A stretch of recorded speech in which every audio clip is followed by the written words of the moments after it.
that there's a principle in life that says if you cannot acknowledge and celebrate somebody else's success and how they've become a huge person of influence and have become wealthy, you shall never reach that level of success because unoshora mumwe muna ashika kwa usatu ashika instead of kunzwisisa kuti how did that person actually reach that level of success. So if make it a deliberate point from now on, instead of talking about things we are not aware of, delve deeper to find out what are the principles, what did this person do for them to become the person that they are today. And when holla, your boy, it's about that time as always to do what we do. And mindset is everything. If you don't change your mind, never change your life. So.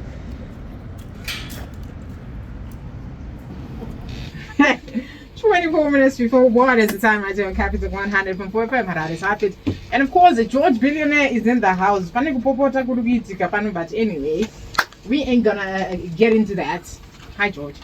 Holla. It's your boy, George Billionaire, with the most amazing hosts here at Capital 100.4 FM. And a big shout out to all the pulsers who are listening. And such an amazing day to be alive. We are here, and as long as you're alive, it means that there is still some hope, something that you're supposed to accomplish on this planet called Earth. You must still have something to accomplish, because as much as we take it for granted, waking up is not something you choose to do. It's actually a blessing from above, because there are many who actually did not see the day called today. They didn't arrive at a place called work because things happen. But on Hustle Hard, I love this show because this is a platform where people are getting insights, they're getting information, they're getting knowledge, they're getting wisdom. But one thing I've seen about people who get things for free, here we are, the station has made this amazing platform to have various people come and speak. When people get things absolutely for free, they don't take it seriously. And this is the result why, as a generation, people will not go far. We're in a generation where people are used to being given fish, but they are not willing to be able to be taught how to actually catch the fish. And this is what is going to be a very serious problem in generations to come, because when we grew up, our parents used to go to work. Entrepreneurs took 10 years to become established. They had to work hard to be able to acquire certain things. But in this current generation that we are in, everybody is after the get-rich-quick scheme. They see something online, they want the latest, they're comparing themselves to somebody else, and we are losing the essence of the basic principle which is written in Genesis, which says, as long as the earth prevails, there shall be seed time and harvest. And here on this show, we teach business, we teach principles that make people become successful. And in order for you to harvest, farmers know this, and this is the basic principle in business. You must be able to plant a seed into the ground, water it, cultivate it, and after some time, it then bears forth what is called a harvest. But what we see in this current day and age, people just want the harvest done overnight. And this is where, as a generation, we are seriously going to face challenges, because it is easy to get something, but it is very difficult to maintain it. Now we need to go back to basics to understand that the amazing entrepreneurs in the country today who have set up multi-big internationally known companies do not run a business for 3, 4, 5 years, but for 20 years. And if you are there and you are listening, you also need to be patient enough to make sure that when you get a harvest, you don't eat all your profit. You put it back into the soil to multiply it. And there are many listening who always ask the question, George, I only earn $200, $300. What shall I do? There's so much you can do with money. It's just unfortunate that the excuse that you have to not invest in something is what's going to very sooner than later cause you to realize that I cannot believe I'm now at retirement age. I now have lost my job, and the only thing you came out with out of that job is just years of experience and nothing tangible that you actually acquire. So as things are changing in the world, as so many people lives are being transformed due to AI, due to so many other things, we need to be people who are ye transformed by the renewing of our minds.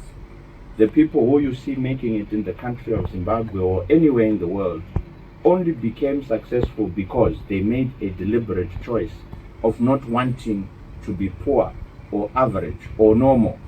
And that's a decision that you too can make wherever you are today, to actually say, wait, hustle hard. They teach all these things. 4 years we've been on this program telling people how to do business, how to start, financial literacy, choose your hard, so many topics. But then what has changed other than you just getting information in your head?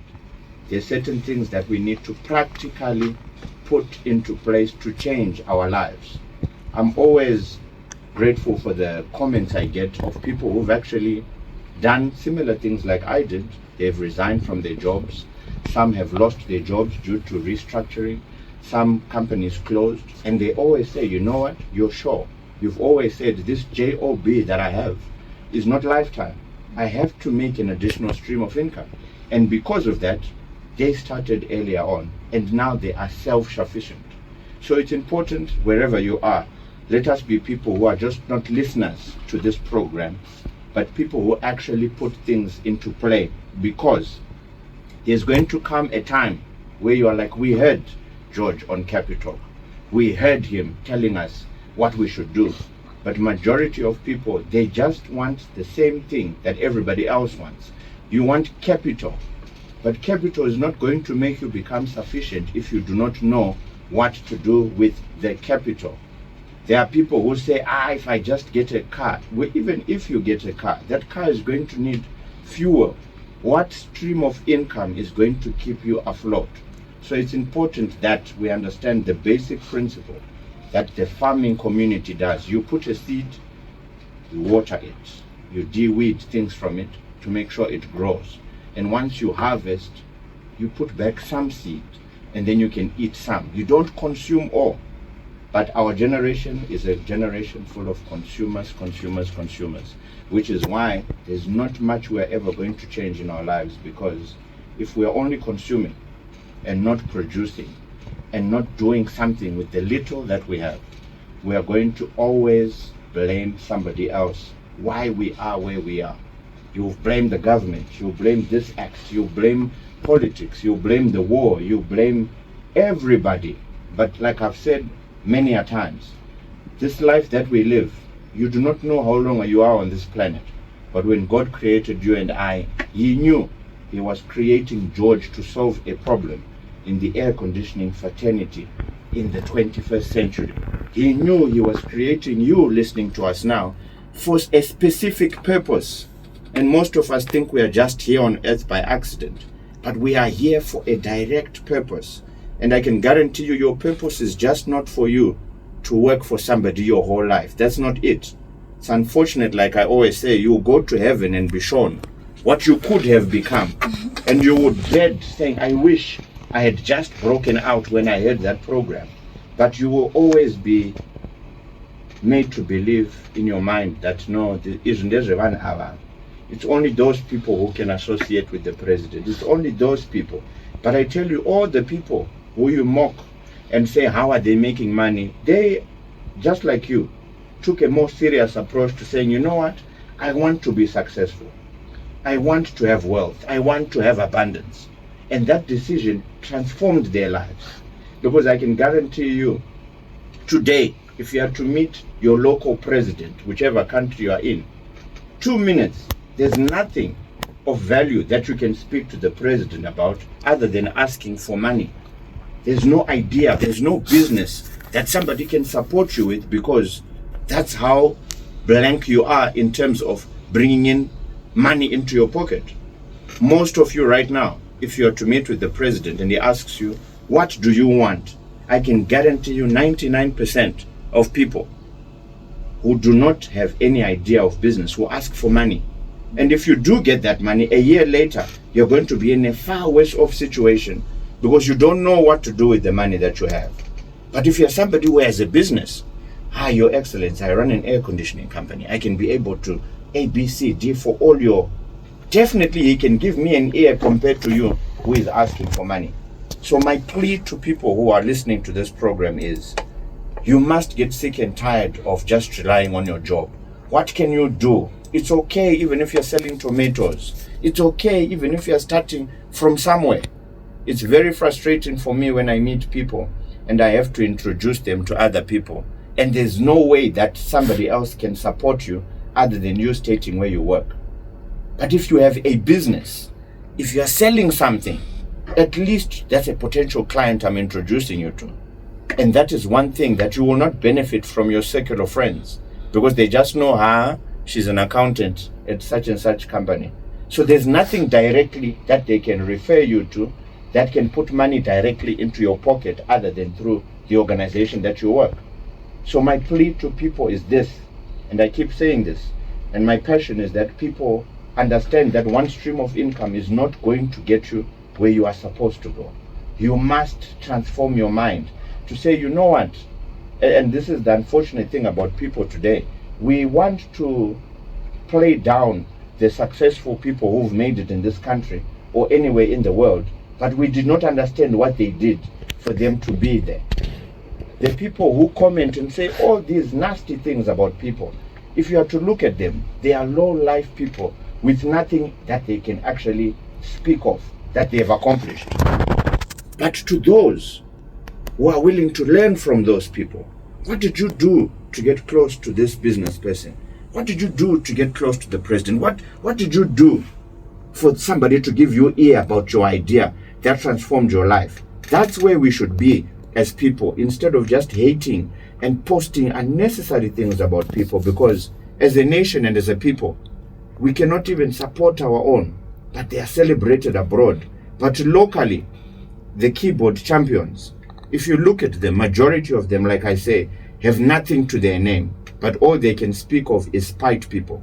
And I've said this before, it's unfortunate that there's a principle in life that says, if you cannot acknowledge and celebrate somebody else's success and how they've become a huge person of influence and have become wealthy, because you despise that and you speak lowly of it, you shall never reach that level of success, because unoshora munwe muna ashrika kwa usatu ashrika, instead of kunzwisisa kuti how did that person actually reach that level of success. So if you are a person who is always speaking ill, undermining people, and yet you don't know what that person did for them to actually have that level of success, you will always remain poor. You will always pass off opportunities regularly because you only speak from a point where you don't understand. But if you go deep into how did George make it? What challenges did you face? How did you overcome the first 5 years of business? When you begin to ask these individuals who we always speak lowly of and all of this, you begin to see, wait a minute, there are simple principles which were applied for this person to have reached this level of success. There was no handout, there was no nothing given, but it was specific hard work ethic, consistency, and actual intelligence that made somebody reach that level of success. But because of our low-mindedness that we have, it's a pity, and this is why we always, all those keyboard champions, I always look at those people, and it's amazing when you go into their profile, you see that there's nothing. They are actually people who don't have anything to their name, but the only thing that they have now is a phone and data that they are using to look about other people's lives, and they forget their own. And this is why they will always see others excelling, succeeding in life, but they themselves will never become a headline news or become the topic, because all they do is they focus on other people's successes and never their own. So my word to everybody, please hear this.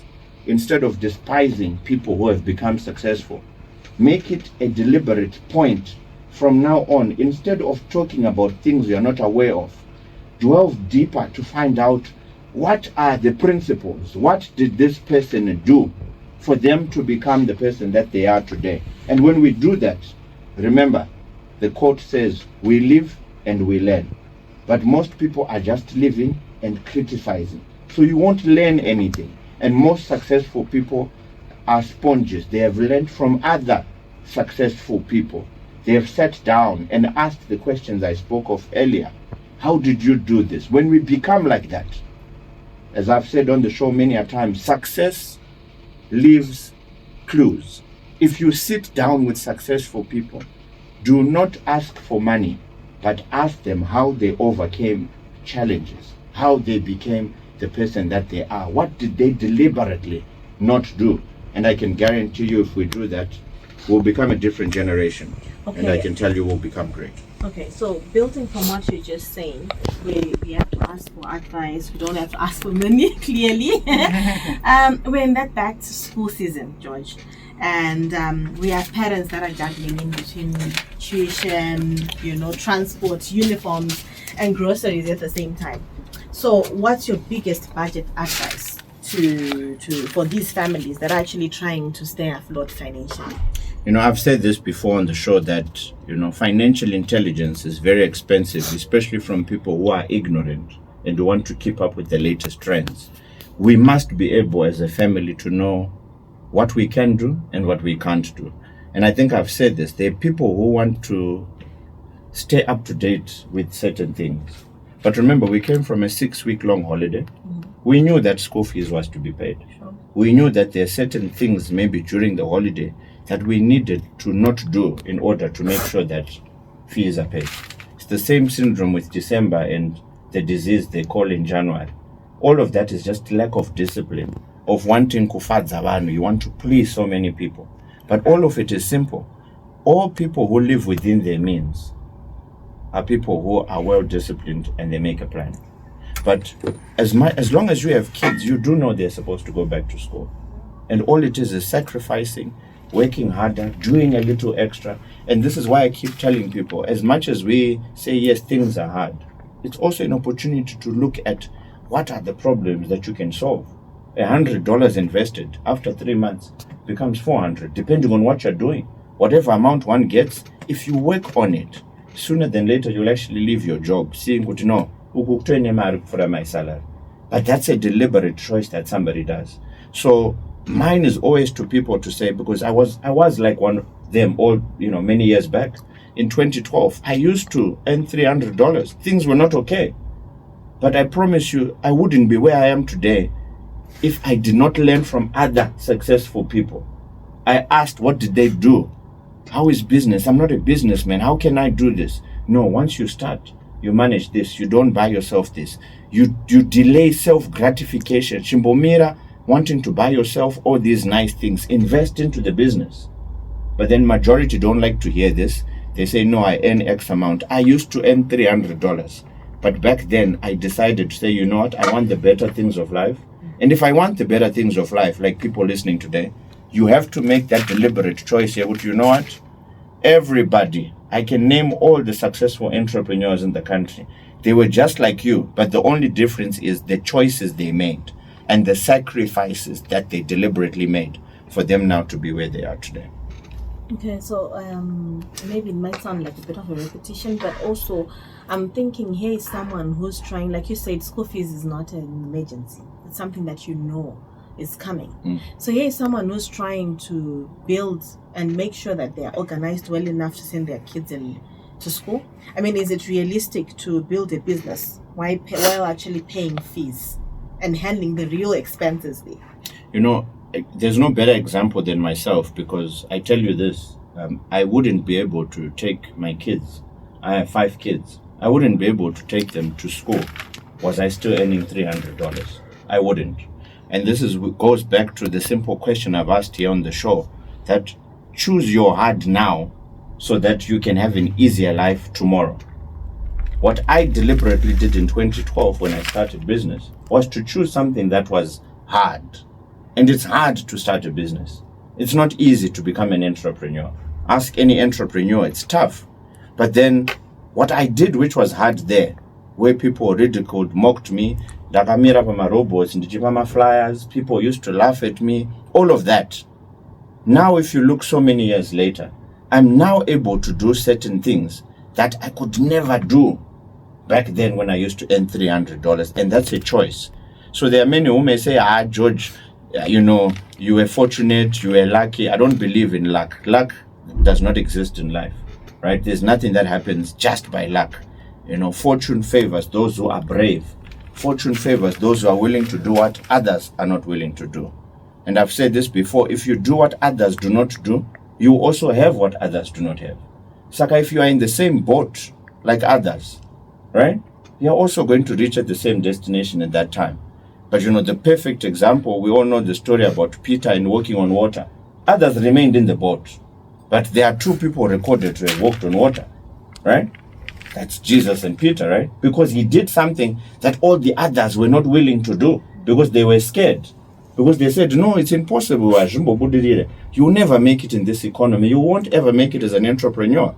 But all things are possible to he who believes. That's the first thing. So if you have a disbelief in your business or anything you want to do, I can guarantee you this is very true. When you start a business, it's going to fail definitely. But if you have I'm going to make it attitude, and it must work. And for me, I did not have academics to back my life up. So I couldn't go around flashing a CV at other entities. This had to work one way or another. And because of that, it worked. And now we are where we are as Pro Air. But for many, there's so much doubt. You've got so many reasons. You've got political instability. If there's political instability in Zimbabwe, please look around, north, south, east, west. Why are people opening businesses? Why are new cars coming? Why is every single entity other than yourself blossoming? You should actually seriously ask yourself this question. Why are more people coming to Zimbabwe as a tourist destination? Why are the standards of Zimbabwe? Why has our GDP increased? Why has our standard of living increased? Look at now. Most people have gotten a salary increment, right? Why? Because this just shows you how the economy is functioning. But you, in your own mind, which is your own economy, you see yourself as, things are not working. But look around you, my brother and sister. Why is everything else outside you functioning? People are living a better life. It's because those people deliberately, and I repeat this, deliberately said, I'm not going to be poor. I may have grown up in the high density suburbs. I grew up with a rural background. But as for me and my family and generations to come, they will not suffer because of me. And that's a choice that you today can actually make to say, you know what? I also need to make a difference, not only in my life, but in my future generations, because there's one person who said, enough is enough. I must do something different so I can change the future ahead. So here is someone like who's got $20 in their pocket right now and a smartphone and determination. So what kind of hustle or business would you actually encourage them to start today? And $20 yake, and determination yake, and a smartphone yake. For me, I would say this is basic. When you meet someone who is successful with that $20, ask that person if they can go to lunch with you and spend that money on getting wisdom. Don't go and ask for money. Ask that person all the things. What challenges did you face? What made you start? What can I do in order to change my life? When you get this information, similar like what we get on this show here, if your mindset will be changed. You'll find out this person sacrificed. They did what others didn't do. Because remember, for me to start the air conditioning business I worked 6 years in various industries until I found the aha to say, you know what? I need to provide a solution to this current heat wave in people's cars, homes, offices, right? But I had done many other things. So you find yourself on the journey of life. So go and ask. I've sat down with so many successful entrepreneurs in the country of Zimbabwe. And who I am today is a sum total result of all of them. Because they never gave up. Some of them sold their houses. Some of them liquidated their cars. Some of them rented for 6 months. Some of them stayed in their office. And this is why they ended up becoming successful. So if you want to become great, the simple secret is this. Learn from other successful people, and I can guarantee you, you definitely will change your life. and where you're going to end up. All right, thank you so much. It is exactly 1 o'clock. Thank you so much, George, for coming to the show. Where can people get hold of you? George Billionaire Munengwa on all social media platforms, Facebook, Instagram, and YouTube. Awesome.